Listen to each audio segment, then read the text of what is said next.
50 ideias de economia que você precisa conhecer. Edmund Conway. Ao contrário da montanha de livros produzidos na esteira de uma crise financeira, este livro não é apenas um guia para o que acontece na economia quando algo dá errado. Ele é um manual definitivo para ensinar tudo o que você precisa saber sobre as engrenagens da economia em tempos bons ou ruins. O básico. A mão invisível. A mão invisível é uma forma de expressar a lei da oferta e da demanda e explica como o puxa e empurra desses dois fatores serve para beneficiar toda a sociedade. Em termos simples, o conceito é o seguinte: não há nada de errado se as pessoas agem em interesse pessoal. No mercado livre, a força combinada de todos que lutam por seus interesses individuais beneficia a sociedade como um todo, enriquecendo todos. Oferta e demanda. A interação dessas duas forças determina os preços dos produtos nas lojas, os lucros das empresas e a razão pela qual uma família fica rica e outra não. A demanda representa a quantidade de bens ou serviços que as pessoas estão dispostas a comprar de um vendedor a um preço específico. Quanto maior o preço, menos pessoas vão querer comprar, chegando a um ponto em que simplesmente se recusarão a comprar. De modo oposto, a oferta indica a quantidade de bens ou de serviços fornecidos por um vendedor a determinado preço. Quanto menor o preço, menos bens o vendedor desejará vender, pois para produzi-los depende de dinheiro e tempo. A armadilha malthusiana. É a ideia de que a raça humana está se expandindo e explorando tão rapidamente os recursos do planeta que ela está rumando para uma inevitável autoaniquilação. Eis a armadilha malthusiana. Malthus estava errado em 2 pontos. Os próprios seres humanos têm experiência em idealizar tecnologias que resolvem esses problemas. A população não aumenta sempre de forma exponencial, tende a se estabilizar naturalmente após certo tempo. Custo de oportunidade. Nunca encontraremos tempo suficiente num dia para fazer tudo aquilo que queremos. A economia lida com esse problema por meio do conceito de custo de oportunidade, que se refere a entender se o tempo ou o dinheiro de alguém poderia ser investido em algo melhor.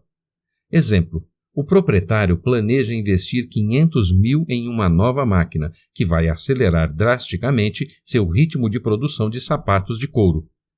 Esse dinheiro poderia ser depositado em uma conta bancária, na qual renderia 5% de juros ao ano. Portanto, o custo de oportunidade do investimento é de 25 mil por ano. Incentivos.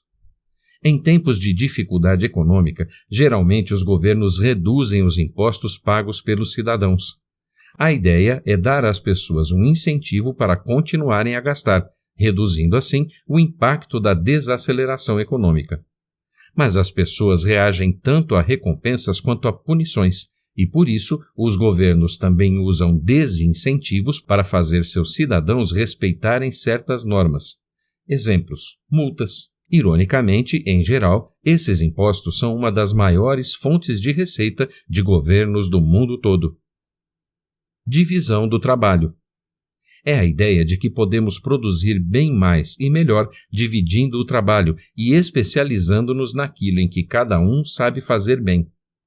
A divisão do trabalho ajudou a impulsionar a primeira revolução industrial, permitindo que países do mundo todo aprimorassem drasticamente sua produtividade e sua riqueza. É o método de produção por trás de quase todo objeto manufaturado que você possa imaginar. Vantagem comparativa. Tomemos como exemplo 2 países, Portugal e Inglaterra. Digamos que ambos comercializam bens um com o outro, vinho e tecidos. Portugal é mais eficiente na produção desses 2 bens. Este país pode fabricar tecidos por metade do preço da Inglaterra e vinhos por 1/5 do preço. Diante disso, você poderia supor que a Inglaterra não pode fazer muita coisa para competir e que deveria se resignar a perder sua riqueza lentamente. Não é bem assim. Nesse caso, se a Inglaterra dedicasse todos os seus recursos à produção de tecidos e Portugal se concentrasse em vinhos, ambos juntos acabariam produzindo mais tecidos e vinhos. Então, Portugal poderia trocar o vinho excessivo pelos tecidos ingleses. Isso porque a Inglaterra tem uma vantagem comparativa na confecção de tecidos. Os movimentos. Capitalismo. Capitalismo é o sistema no qual o capital, empresas, estruturas e equipamentos usados na produção de bens e serviços não pertence ao Estado, mas a particulares. Isso significa que é o público que possui empresas, correndo riscos com elas ao adquirir ações ou emprestando-lhes dinheiro em troca de títulos. Significa que todos têm interesse em ver os negócios prosperarem. Como são as pessoas e não os governos que dominam, a economia geralmente anda de mãos dadas com o livre mercado. Porém, corre forte risco de gerar monopólios, uma empresa controla sozinha uma indústria, oligopólios, um grupo de empresas compartilha um monopólio, e oligarquias. As economias são dominadas por pequenos grupos de pessoas poderosas. Keynesianismo. É a ideia de que a política fiscal, tributação e gastos governamentais deve ser usada como ferramenta de controle de uma economia. Foi uma teoria esposada por um dos maiores pensadores do século XX, o economista John Maynard Keynes, cujas ideias ajudaram a modelar a economia do mundo atual, sendo muito respeitadas e seguidas até hoje. Exemplo: a construção de uma nova estrada cria trabalho para construtoras, cujos funcionários saem e gastam seu dinheiro em alimentos, bens e serviços, o que, por sua vez, ajuda a manter viva a economia como um todo. A ideia do multiplicador. Monetarismo. Sustenta que a principal tarefa do Estado é o monitoramento e o controle da qualidade de dinheiro que circula na economia. Ao invés dos governos injetarem dinheiro extra no sistema aumentando a inflação, os bancos centrais se encarregam de manter o controle dos preços. Acreditavam que, por consequência, o desemprego, crescimento econômico e a produtividade seriam resolvidos sozinhos. A dificuldade é de pôr em prática uma maneira de medir a quantidade de dinheiro que circula na economia, uma vez que a inflação costuma aumentar e diminuir por motivos que nada têm a ver com aspectos monetários. Comunismo. Tendo começado nos estados feudais e passado pelo mercantilismo até o moderno sistema capitalista, a sociedade humana evoluiria naturalmente para um sistema mais justo. Esse sistema seria o comunismo. Em uma sociedade comunista, a propriedade e os meios de produção, fábricas, ferramentas, matérias-primas, etc., não pertenceriam a indivíduos ou empresas, mas a todos. Inicialmente, o Estado possuiria e controlaria empresas e instituições, gerindo-as de cima para baixo, assegurando-se de que as empresas não oprimiriam seus trabalhadores. Com o tempo, porém, o Estado iria desaparecer. Esse seria o estágio final da sociedade humana, quando se dissolveriam as barreiras de classe que tinham estratificado as nações durante milhares de anos. Individualismo. A escola austríaca, que nasceu no final do século XIX, concentrou-se nas razões específicas de cada indivíduo para decidir adquirir determinado produto. Enfatiza que a tomada individual de decisões precisa ficar em primeiro plano. Afinal, só indivíduos podem gerir. Países, empresas e instituições não têm mente própria, são uma entidade coletiva, compreendida por muitos indivíduos diferentes. Os fenômenos econômicos, a riqueza ou os níveis de desigualdade de um país, por exemplo, são fruto de escolhas feitas por milhares de indivíduos e não a consequência das políticas coordenadas de legisladores ou grandes empresas. Economia do lado da oferta. Refere-se à reforma do lado da oferta da economia, ou seja, às instituições e empresas que produzem os bens consumidos pelas pessoas. No sentido tradicional, seus partidários são aqueles que gostariam que essas empresas fossem mais livres e eficientes. Apoiam a privatização dos serviços públicos, cortes nos subsídios a setores em dificuldades e a abolição dos monopólios. Porém, desde a década de 1980, a expressão economia do lado da oferta tem se referido mais especificamente a argumentos a favor da redução de impostos. Quanto mais impostos as pessoas precisam pagar, maior será o incentivo para sonegá-los ou para trabalhar menos. A revolução marginalista. O valor de determinada coisa é subjetivo. Depende apenas do valor que as pessoas atribuem a essa coisa em um dado momento. A ideia parece simples, mas mostrou-se revolucionária. Antes, as pessoas presumiam que alguma coisa tinha valor inerente. Após a revolução marginalista, ficou claro que as coisas só têm valor na medida em que as pessoas as desejam. É na margem e não com uma visão ampla que tomamos decisões econômicas. Como funciona a economia? Dinheiro. O dinheiro é um dos elementos vitais de uma economia. Sem ele, seríamos forçados a praticar o escambo, ou seja, trocar bens ou a oferecer um favor ou um serviço para pagar alguma coisa. Assim como a comunicação entre duas pessoas fica bem mais fácil quando ambas falam a mesma língua, em vez de confiarem em gestos e ruídos, o dinheiro proporciona um meio de troca simples, sem o qual qualquer transação ficaria insuportavelmente complicada. Micro e macro. Microeconomia é a especialização técnica que estuda como e por que as pessoas tomam determinadas decisões. Se um tipo específico de lavoura com arado aumentou ou diminuiu nos últimos anos. Macroeconomia é um estudo mais amplo, analisando como os governos melhoram o crescimento, contêm a inflação, mantêm suas finanças e impedem o aumento demasiado do desemprego. Produto Interno Bruto. O PIB de um país é a medida de sua renda total. Produto igual produção ou atividade econômica. Interno, numa economia específica. Bruto, total. É a medida mais reconhecida da força e do desempenho econômicos de um país. Mede duas coisas: a renda total do país e seu ganho total. Exemplo, se você paga $1 por um jornal, esse dinheiro gasto torna-se instantaneamente o ganho de outrem. O PIB mede tanto bens e serviços e inclui itens invisíveis. Exemplo, o valor que as pessoas pagam para morar em suas casas, sejam próprias, sejam alugadas. Bancos centrais e taxa de juros. Quando a economia avança velozmente e as empresas têm lucros inéditos, há o perigo de a inflação ficar descontrolada, e a tarefa do Banco Central é tentar fazer com que a festa tenha um final civilizado, geralmente elevando as taxas de juros. E se tudo dá errado e a economia afunda, seu papel é impedir que a ressaca seja grande demais, cortando as taxas de juros. Se isso já parece difícil, tenha em conta que nem mesmo o Banco Central consegue saber exatamente a velocidade da expansão da economia. Inflação. É o fenômeno do aumento de preços.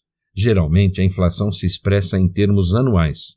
Logo, uma taxa de inflação de 3% significa que em uma economia os preços estão, em média, 3% maiores do que 12 meses antes. A inflação pode ajudar a ilustrar se uma economia goza de boa saúde, está superaquecida ou em lento declínio. A inflação nos diz algo sobre condições sociais e econômicas. É possível calcular o ritmo em que o nível de vida de uma sociedade está melhorando. Se a inflação anda mais depressa do que os salários das famílias, seu nível de vida está caindo, as pessoas não conseguem mais comprar tantos bens quanto antes. Por outro lado, quando os salários sobem mais depressa do que a inflação, as pessoas têm mais dinheiro nos bolsos após fazerem as compras do mês. Seu nível de vida melhora. Deflação. Ocorre quando a quantidade de dinheiro no sistema diminui ou a oferta de bens e serviços aumenta. Assim, enquanto a inflação envolve um excesso de dinheiro em busca de bens em abundância, o oposto se aplica à deflação. A principal ferramenta empregada pelos bancos centrais para controlar a inflação é a taxa de juros. Entretanto, quando procuram manter constante a quantidade de efetivo no mercado, os bancos centrais começam a injetar mais dinheiro na economia. Impostos. Na maioria dos países, tanto o governo central quanto os locais têm poder para impor impostos. Geralmente, o governo local aplica impostos sobre a propriedade e o central sobre a renda. Portanto, desde meados do século XX, os sistemas tributários têm tido um duplo papel de financiar as instituições que protegem os cidadãos, militares, policiais e serviços de emergência, tribunais e políticos. e de redistribuir a riqueza, passando-a de quem tem de sobra para os necessitados. Geralmente, quanto mais um país enriquece, maiores os impostos cobrados de seus cidadãos. Desemprego. O que faz com que o livre mercado seja uma forma dinâmica de gerir a economia é a capacidade de as empresas contratarem e despedirem pessoas à medida que se desenvolvem. Se o dono de uma imobiliária vê seus negócios em baixa durante uma queda nesse mercado, pode tentar economizar cortando custos de marketing ou de escritório. Mas nenhum desses cortes será comparável à economia feita com a dispensa de alguns funcionários. A interação entre essas duas forças, o governo que deseja ver o maior número possível de pessoas trabalhando e as empresas que desejam se manter em funcionamento, moldam o mercado de trabalho e o destino da economia geral. Moedas e taxas de câmbio. São muitos os motivos para o valor de uma moeda aumentar ou diminuir. A moeda tende a se valorizar ou desvalorizar juntamente com a percepção da saúde econômica do país a que está associada. Quem investe em moedas costuma buscar a moeda com o maior rendimento. Se um país tem taxa de juros altas, isso significa que os títulos do governo e outras oportunidades de investimento que emite vão oferecer um retorno maior que o de um país com taxas de juro muito baixas. Investidores do mundo todo as compram e o valor de sua moeda aumenta.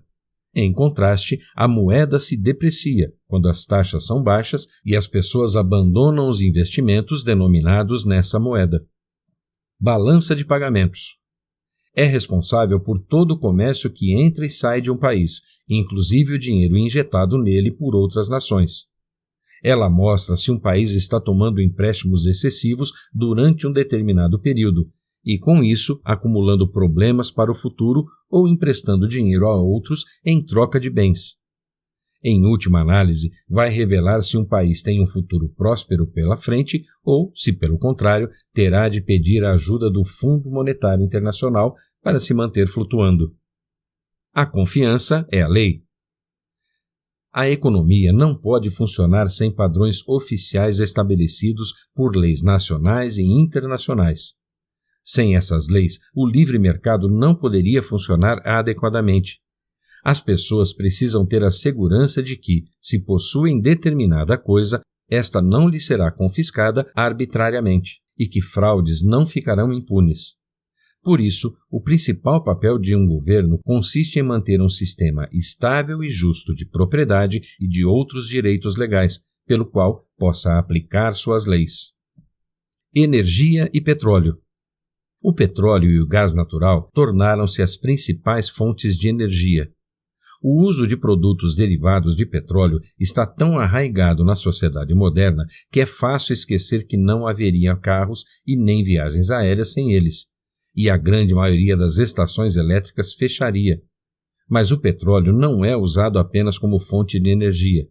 16% de seu uso é empregado na fabricação de plásticos, juntamente com diversos produtos farmacêuticos, solventes, fertilizantes e pesticidas.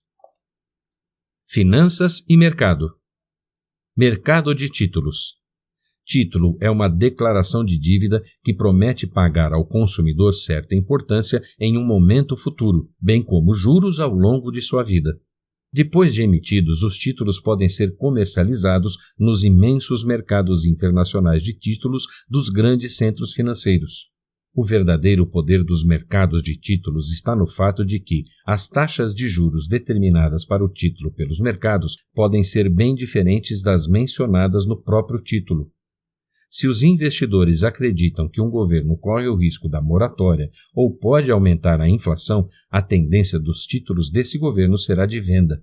Isso tem um efeito duplo. Reduz o preço do título e aumenta a taxa de juros efetivamente paga por ele. Quanto maior o risco de um ativo, menos os investidores pagam por ele, e maior deve ser a compensação por mantê-lo. Bancos. Para que uma economia funcione adequadamente, precisa contar com um setor financeiro desenvolvido e saudável. Sem os bancos, praticamente ninguém conseguiria tomar empréstimos para fundar e depois desenvolver negócios consistentes ou comprar um imóvel, pois para isso a maioria das pessoas dependem de um financiamento hipotecário. Do mesmo modo, os bancos exercem um importante papel de meio de troca. Tente imaginar um dia de sua vida sem um banco. Usamos cartões de débito e de crédito ou cheques na maioria das nossas compras, e assim os bancos estão envolvidos indiretamente em quase todas as transações que fazemos. Ações e valores. Todos os dias, investidores compram e vendem bilhões de dólares em ações nas bolsas de valores. O preço da ação de uma empresa pode determinar se ela sobreviverá, se será absorvida por outra ou se, no outro extremo, vai quebrar. Os preços das ações podem render fortunas e, com a mesma facilidade, destruí-las. O dinheiro investido diretamente pelas pessoas contribui para o crescimento de uma empresa e, por extensão, da economia como um todo. O mercado de valores próspero é, com frequência, prova de uma economia de crescimento rápido. Risco dos negócios. Companhias e indivíduos precisam planejar com antecedência em um mundo altamente imprevisível. Se você fabrica sorvetes de frutas, não pode saber no começo do ano como será a colheita e, por isso, não sabe com quantas laranjas poderá contar. Se a colheita for fraca, o preço das laranjas vai subir bastante, mas se a colheita for abundante, os preços vão cair. Você pode decidir que não quer correr riscos e fechar um contrato para comprar suco de laranja em determinada data do verão por um preço fixo. Você abre mão da oportunidade de economizar caso a colheita seja boa, em troca da segurança de pagar um valor determinado. O ciclo econômico. As economias vêm-se sujeitas a ciclos de altos e baixos. Os mercados oscilam da confiança ao pessimismo e os consumidores vão da cobiça ao medo. O que controla essas variáveis, porém, é algo que ainda não compreendemos, pois elas estão sujeitas aos caprichos da natureza humana. As tentativas de domar o ciclo tendem tristemente ao fracasso. As empresas tendem a manter um estoque elevado quando o ciclo é de crescimento, pois esperam que a alta continue, e de esgotá-lo quando a economia se contrai. Nos dois casos, isso faz com que as oscilações sejam mais violentas do que deveriam ser. Pensões e o estado de bem-estar social. Os cidadãos de um país devem contribuir para um fundo geral enquanto estão trabalhando e gozando de boa saúde. Em troca, esse fundo vai contribuir para o seu bem-estar quando estiverem doentes, incapazes de trabalhar ou quiserem se aposentar. O problema é que, como todo o mundo desenvolvido, os governos prometeram cuidar generosamente dos seus idosos e acabaram dando-se conta de que os cidadãos estão vivendo demais e sugando boa parte de seu dinheiro. Essa é a crise das pensões e da seguridade social. Mercados monetários. É nele que as pessoas tomam e emprestam dinheiro no curto prazo, sem precisar recorrer à emissão de títulos ou participações. Esses mercados são o sistema nervoso central do sistema financeiro mundial, e quando falham, o que acontece ocasionalmente, podem causar um choque em toda a economia. A taxa LIBOR, administrada pela Associação de Bancos Britânicos, está no centro do mercado monetário. Reflete a taxa com que os bancos estão dispostos a emprestar dinheiro uns aos outros no curto prazo. Estourando bolhas. As bolhas econômicas ocorrem quando o entusiasmo de especuladores e investidores sobre determinado ativo faz com que seu preço vá mais alto do que deveria. Quando uma bolha está se formando ou explodindo, afeta a economia mediante um círculo virtuoso ou vicioso, que os economistas chamam de elo de retroalimentação positivo ou negativo. Com o aumento dos preços, as pessoas se sentem mais ricas. Isso faz com que gastem mais, o que leva a economia para frente. Quando os preços caem, as pessoas gastam menos, o que, por sua vez, faz com que os preços caiam ainda mais e os bancos emprestem menos. Crises de crédito.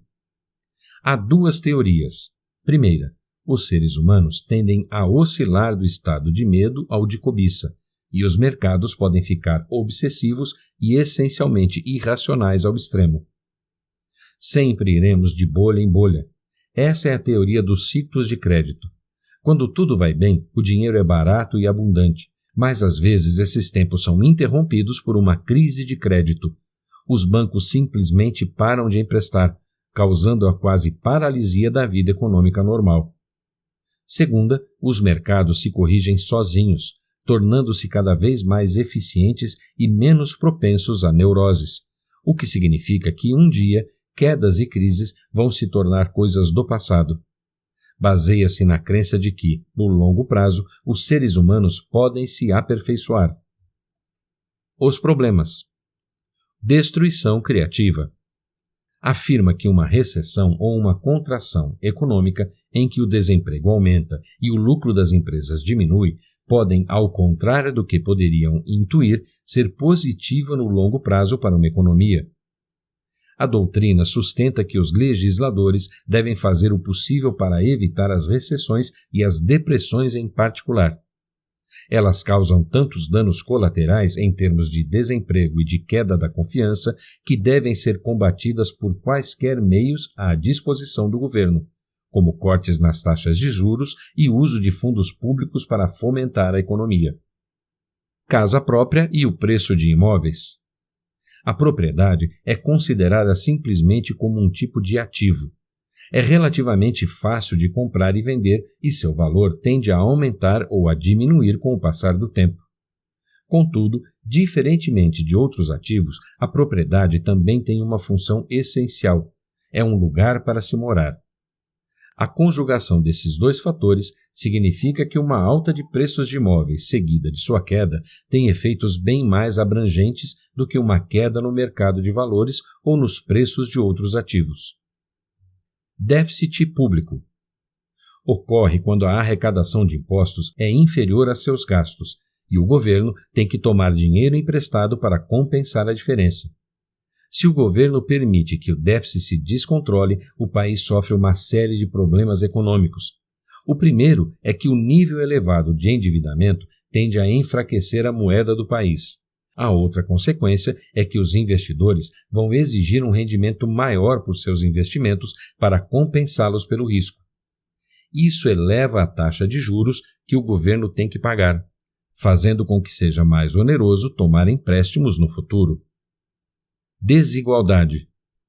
Quando mudanças importantes na estrutura econômica acontecem, geralmente a desigualdade aumenta, pois quem está preparado para a mudança fica rico e quem não está vê-se deixado para trás.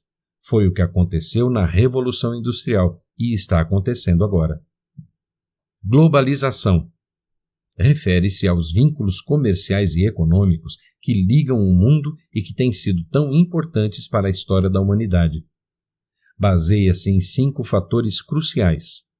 Livre comércio. Governos no mundo todo derrubam diversas barreiras e tarifas sobre importações e exportações. Terceirização. As companhias têm conseguido economizar transferindo a produção de seus bens e serviços para lugares mais econômicos no exterior. A revolução nos transportes, pela qual bens são transportados para o mundo todo em contêineres de tamanho padronizado, a custo reduzido e menor período de trânsito. Liberalização. Muitos países que mantiveram suas fronteiras fechadas a contatos com o exterior durante a Guerra Fria foram estimulados a abri-las. Harmonização jurídica. Países no mundo todo se esforçaram para alinhar suas leis sobre direitos de propriedade e de propriedade intelectual de tal maneira que uma patente requerida nos Estados Unidos, por exemplo, é reconhecida na China e vice-versa. Multilateralismo.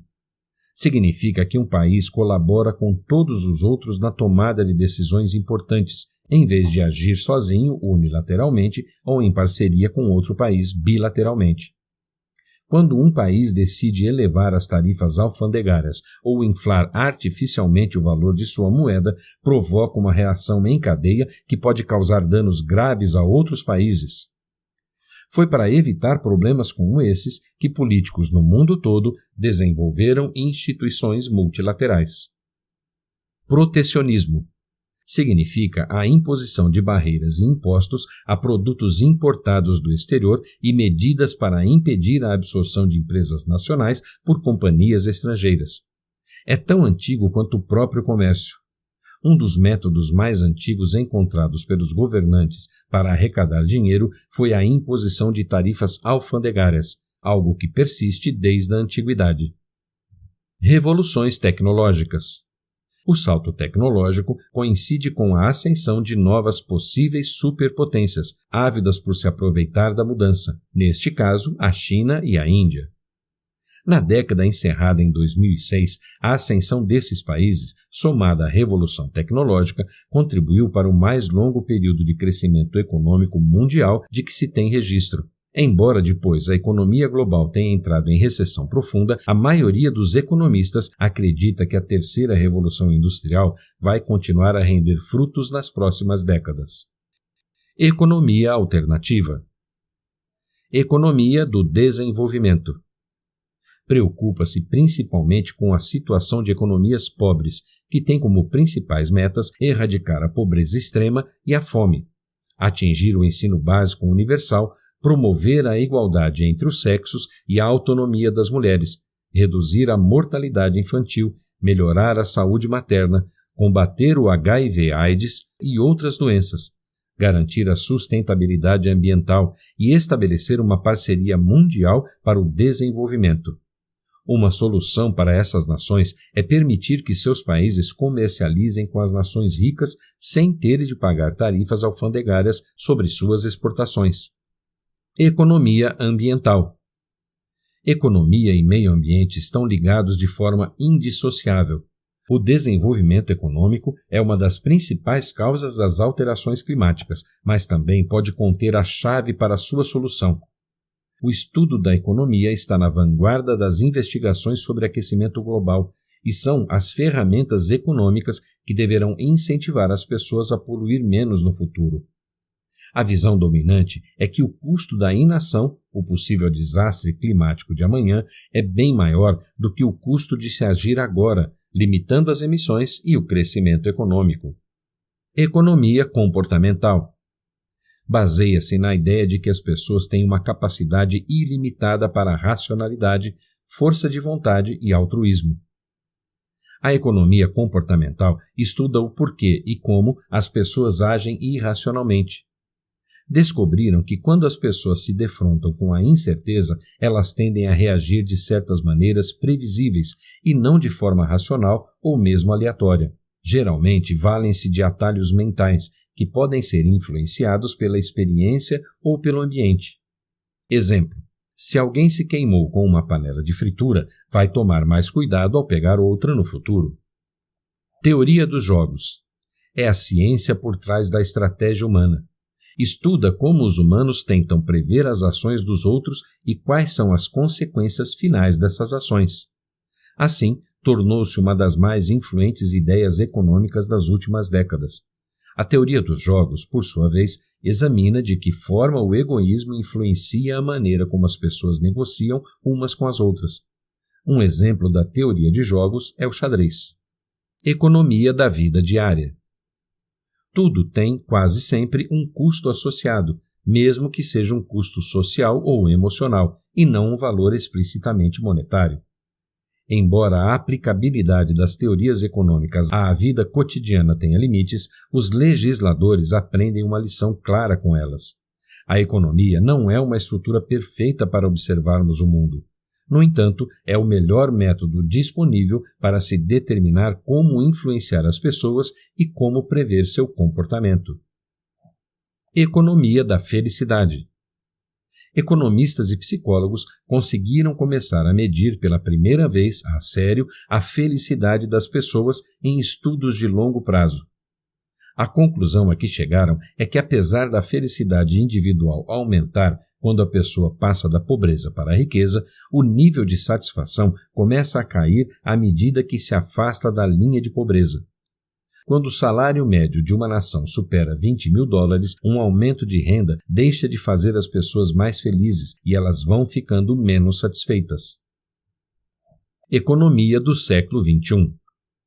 A economia está evoluindo de uma disciplina que deposita uma fé quase limitada na capacidade dos mercados para decidir o melhor resultado para uma que questiona se os mercados sempre encontrarão o resultado preferido. Como um romance moderno que se vale de diversos estilos em vez de se limitar a um único discurso, a economia do século XXI vai escolher entre o keynesianismo, o monetarismo, a teoria dos mercados racionais e a economia comportamental para criar uma nova. Insights. Tempo é dinheiro. Intervenha quando as provas não se mostram racionais. Dinheiro é um sinal de confiança. Preços em queda podem paralisar uma economia. Governos devem gastar para impedir recessões profundas. Impostos mais altos representam crescimento menor. Nesse livro você aprendeu que os principais conceitos e princípios das ciências econômicas. De maneira simples e descomplicada, você aprendeu o conhecimento mínimo fundamental que uma pessoa precisa saber sobre economia.